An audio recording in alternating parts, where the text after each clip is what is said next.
But one former warden who worked at the facility says Combs's life could still be in danger. Now he appeared just astonishingly thinner, which you can expect to be inside a federal detention center for a couple months now. A lot different from the luxury lifestyle that he was living before, but he appeared very noticeably thinner, and maybe being locked up in detention is starting to wear on him. Ex-prison guard reveals what Diddy is really like in jail.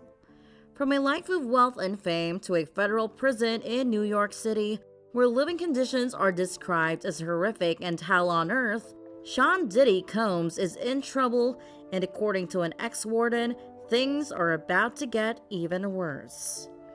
How come Sean Diddy is still in prison?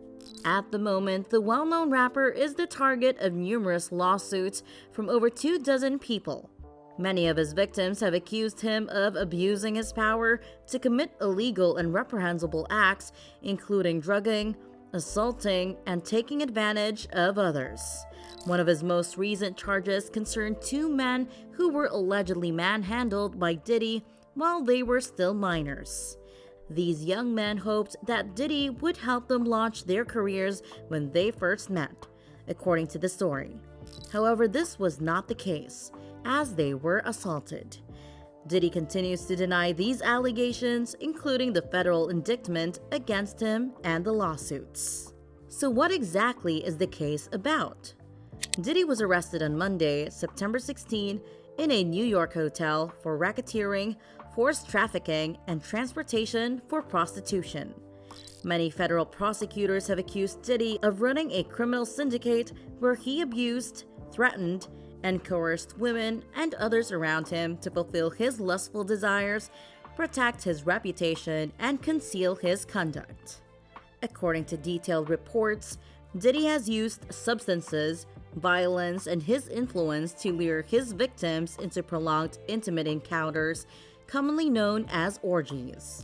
Reports also revealed that they found firearms, loaded ammunition, and more than 1,000 bottles of baby oil during the raid carried out in his homes in Miami and Los Angeles. Prosecutors are in contact with several witnesses in these cases, and many of them worked with Diddy at one point.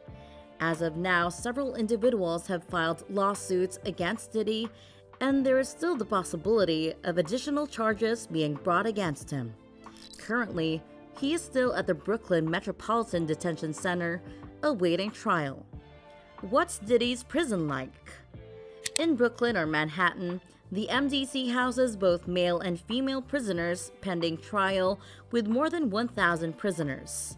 It is reputed to be an extremely challenging place to live.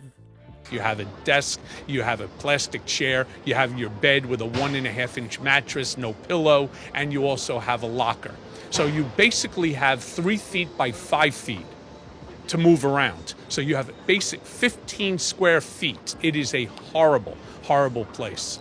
Many people are still worried about Diddy's safety because of the subpar conditions in this detention facility.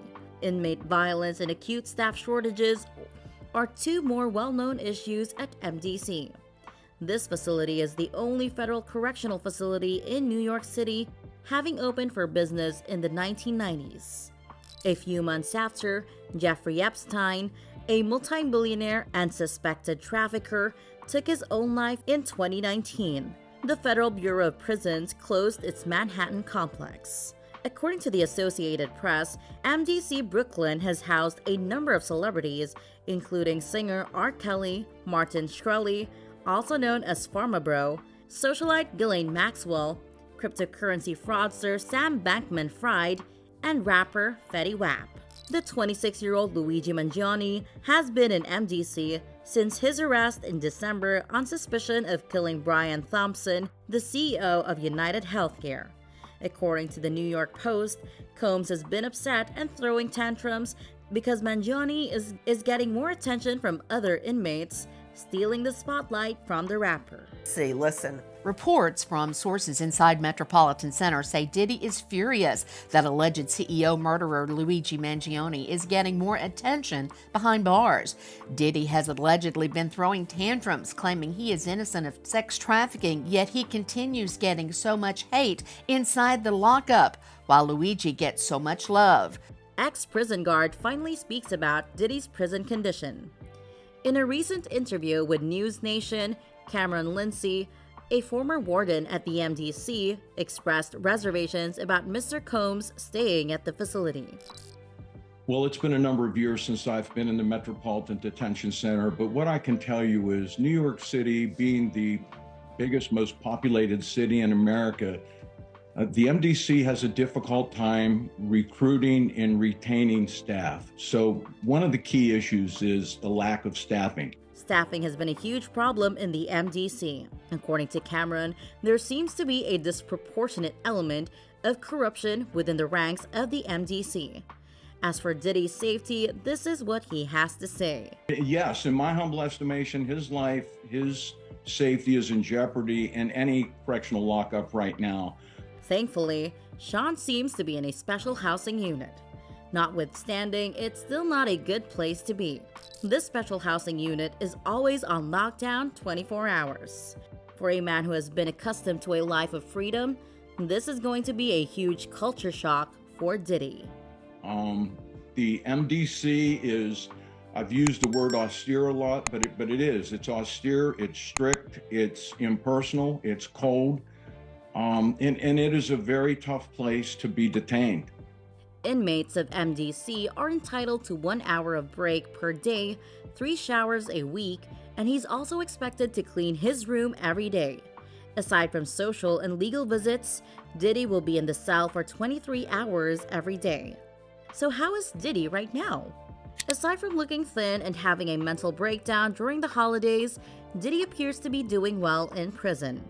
Diddy reportedly has devoted fans as well as inmates in prison.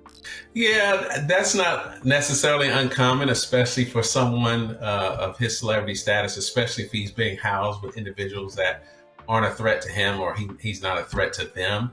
A recent investigation revealed that some inmates now clean his bed, wash his clothes, and even allow him to make three-way calls on their phone lines.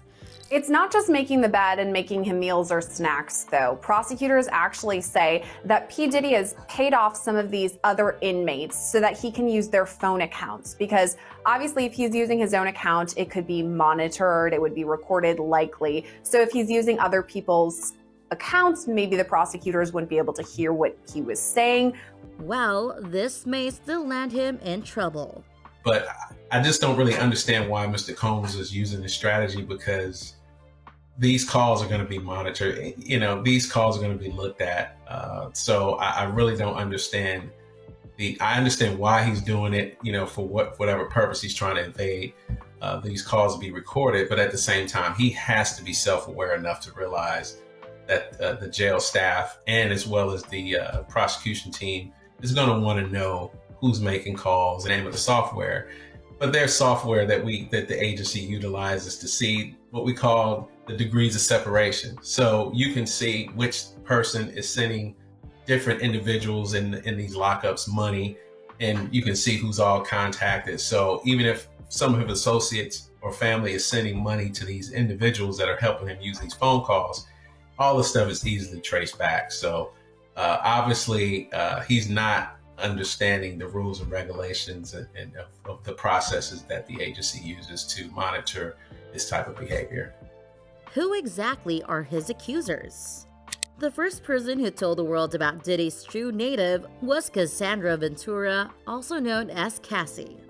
In a lawsuit filed 2 years ago, Cassie stated that Diddy kept her in a cage and it involved a series of abuse, violence, and trafficking. As usual, Diddy denied all allegations, but a day after the suit landed in court, Diddy and Cassie decided to settle their issues amicably. This was done with the help of Diddy's attorney, who reported that their settlement was in no way an admission of wrongdoing. Many people were concerned with what was happening, but there was no proof. This was the case until new evidence obtained by CNN changed their minds. CNN got surveillance footage that showed Diddy hurting Cassie in a 2016 altercation that was detailed in her lawsuit. With proof of assault and with nowhere to turn to, the self-proclaimed bad boy for life acknowledged the incident.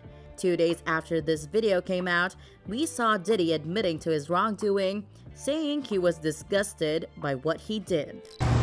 It's so difficult to reflect on the darkest times in your life, sometimes you gotta do that. I was up. I mean, I hit rock bottom, but I made no excuses. My behavior on that video is inexcusable. I take full responsibility for my actions in that video. I'm disgusted. I was disgusted then when I did it, I'm disgusted now. I went and I sought out professional help. I had to go into therapy, and go into rehab. Had to ask God for His mercy and grace.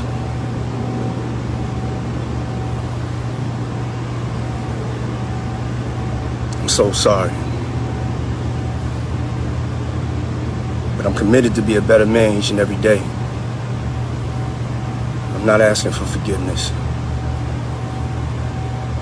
I'm truly sorry. This was quite heartbreaking to watch as we confirmed with our eyes and ears that the man who we thought was innocent was actually a monster. Since the release of that footage, more than 27 people, including several men, have come forward to testify of Diddy's abusive nature. Here are some details on some of these cases. Joy Dickerson Neal. Inspired by Cassie to come forward, Joy accused Diddy of intentionally drugging and assaulting her while she was a student at Syracuse University in 1991. In addition, Joy claimed that Diddy made her a victim of revenge porn by recording the act and sharing it with others. In response, Diddy's attorneys claimed that this lawsuit was just a way for Joy to get a piece of the pie and asked for its dismissal. Lisa Gardner. Another victim of Diddy accused him and Aaron Hall, another famous celebrity, of spiking her drink. According to Lisa, she was forced to have sex with them against their will at the age of 16. She also claimed that Diddy visited her home the next day to choke her until she passed out. Mr. Diddy's attorney blasted the claims as outrageous and bogus. These first three lawsuits were brought under New York State's Adult Survivors Act. This law gave adult victims a one-year window to file lawsuits against their predators, notwithstanding their limitations. Dawn Richards, a former member of two groups assembled by Mr. Combs, including Danity Kane, revealed that she had personally witnessed his violent behavior toward Miss Ventura. She also stated that he had threatened her life when she attempted to intervene. Thalia Graves, represented by high-profile attorney Gloria Allred, has alleged that Diddy and his bodyguard, Joseph Sherman, drugged, overpowered, and restrained her before filming themselves assaulting her. She also claims they later distributed the recording. Adria English, a former adult film actress who worked with Diddy in the 2000s, claimed he used her as a sexual pawn to entertain others and for his financial gain during the white parties he hosted at his homes in New York and Miami. Rodney Lil Rod Jones, a producer and videographer who worked on Diddy's latest album, has accused the mogul of running an illegal racketeering operation. Jones alleges he was forced to procure drugs, arrange encounters with sex workers, and film sexual acts. He also claims that both Diddy and actor Cuba Gooding Jr. groped him without consent. Grace Omar Cake, who worked on a yacht rented by the Combs family in 2022, has accused rapper Diddy and his son, Christian King Combs, of assault. She alleges that they create a debaucherous atmosphere with suspected sex workers and A-list celebrities present on the vessel. 6 anonymous individuals have also filed lawsuits against Diddy. On October 14, 2024, 4 men and 2 women submitted their claims, including one woman who alleged that Diddy raped her at a hotel. Another lawsuit accused the rapper of instructing a 16-year-old boy to undress during a conversation about pursuing a career in the music industry. Ashley Parham. Ashley Parham filed a lawsuit on October 15, alleging that Sean Diddy Combs raped her as retaliation for a remark she made implying he was involved in the murder of rapper Tupac Shakur. Although Shakur's murder remains unsolved, a man currently on trial for the crime has alleged that Mr. Combs funded the act. Diddy's legal team has dismissed the lawsuits as transparent attempts to gain publicity. Diddy and his legal team have complete confidence in the facts, their legal defenses, and the integrity of the judicial process, his attorney stated, adding that Diddy has never sexually assaulted anyone, adult, minor, man, or woman. Between October 20 and October 28, 2024, 9 additional lawsuits were filed anonymously. Many of these claims came from adults who alleged they were minors at the time of the reported sexual assaults. 2 male plaintiffs stated in their lawsuits that they were sexually assaulted during meetings with the mogul about their music careers while they were still underage.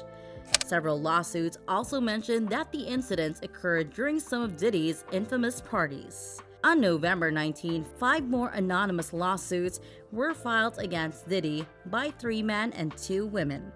The allegations focus on assaults at parties, with at least 2 of the lawsuits detailing rape accusations against him. At this point, Diddy will go to any length to regain his freedom. What do you think of Diddy's living conditions in jail? Please leave your comments below, hit the like button, and follow us for more. Thanks for watching, and we'll catch you in the next one.